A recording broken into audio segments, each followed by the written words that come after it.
Assalamualaikum warahmatullahi wabarakatuh. Salam Merdeka Belajar. Perkenalkan, saya Indah Hikmawati dari SD Negeri Sumber Asri, Kecamatan Buai Madang Timur, Kabupaten Ogan Komering Ulu Timur, Provinsi Sumatera Selatan. Dalam rangka menyambut Hari Guru Nasional 2024, saya ingin ikut berpartisipasi dalam ajang apresiasi guru dan tenaga kependidikan melalui sebuah karya inovasi berbagi praktik baik dengan judul Rahasia Sukses Asesmen Sumatif yang Menyenangkan. Asesmen adalah proses pengumpulan dan pengolahan data atau informasi untuk mengetahui kebutuhan, perkembangan, dan pencapaian hasil belajar siswa. Ada 5 tujuan dalam pembuatan asesmen. Yang pertama, memantau perkembangan, yaitu melacak kemajuan peserta didik dalam mencapai tujuan pembelajaran. Yang kedua, memberikan umpan balik, yaitu menyediakan informasi kepada peserta didik dan guru tentang kekuatan dan kelemahan mereka. Yang ketiga, membuat keputusan, yaitu membantu dalam mengambil keputusan tentang penempatan, promosi, atau pemberian remedial. Yang keempat, meningkatkan kualitas pembelajaran, yaitu mengidentifikasi area yang perlu diperbaiki dalam proses pembelajaran. Yang terakhir, yaitu yang kelima, yaitu menjamin akuntabilitas, yaitu menunjukkan bahwa tujuan pembelajaran telah tercapai. Jenis-jenis asesmen.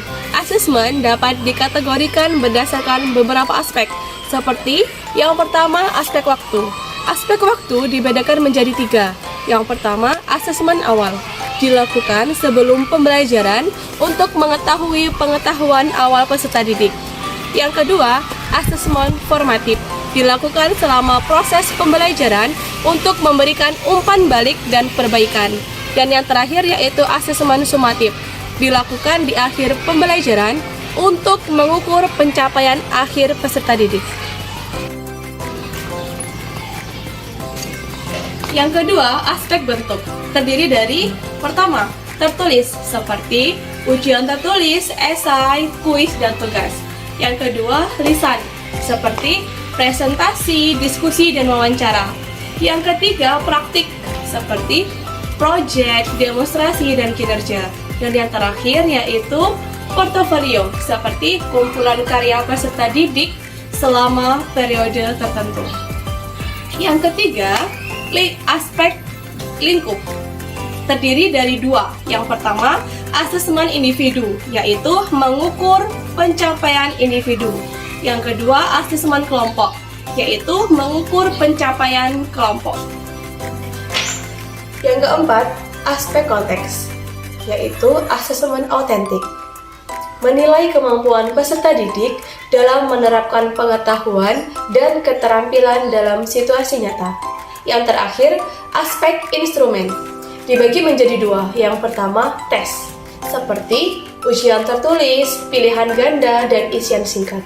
Dan yang terakhir, non-tes, berupa observasi, skala penilaian, dan daftar cek.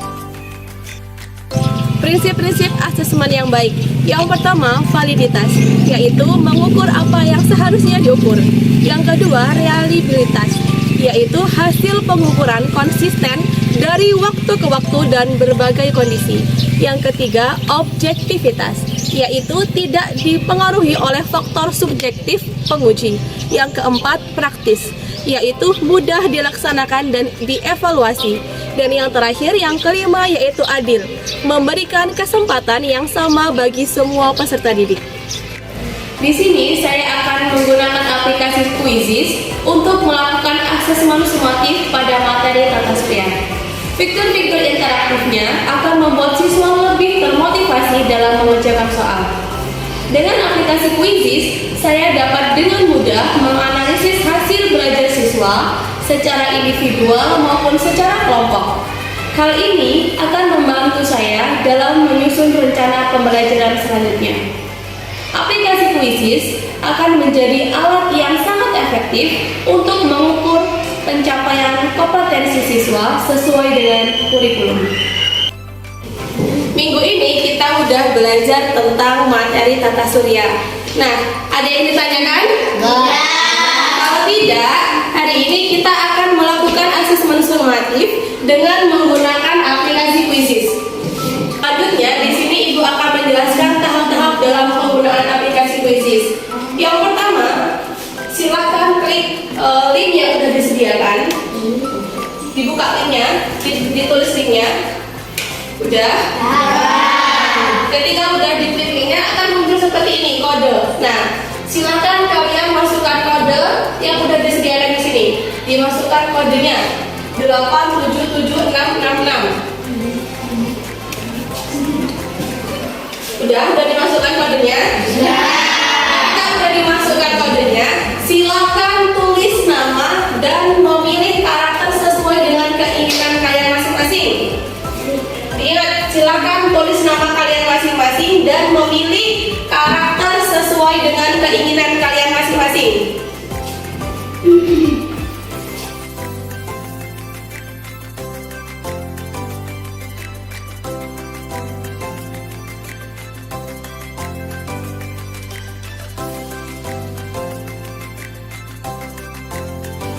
Udah? Udah belum? Kalau udah, silakan kalian klik mulai. Diklik mulai. Sudah? Oke. Oke, sekarang kita akan memulai mengerjakan soalnya. Siap? Ya. Di teman ketiga silakan dikerjakan soalnya. 1, 2, 3. Silakan dikerjakan. Dikerjakan.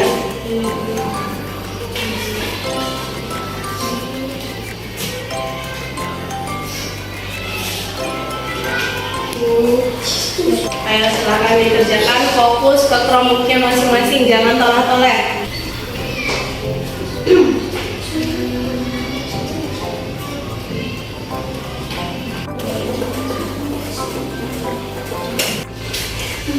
Oke, kita lihat di depan. Di sini ada skor yang sudah kalian peroleh. Yang pertama, nilai pertama yang paling tinggi didapat oleh Nur Rahman. Kemudian yang kedua Rizky dan yang ketiga Hafiz. Teman-temannya silahkan dikerjakan. Kemudian bisa mengimbangi yang di atas, bisa di atas Nur Rahman maupun di Rizky. Hasil perolehan nilai dari soal-soal yang sudah kalian kerjakan, baik dari nilai yang tertinggi sampai dengan nilai yang terbawah. Kita akan mengakhiri kuis hari ini dan kita akan melihat hasil akhir dari 3 nilai tertinggi. Juara ketiganya Rizky, yang kedua Nur Rahman, yang pertama Rafael Ciut.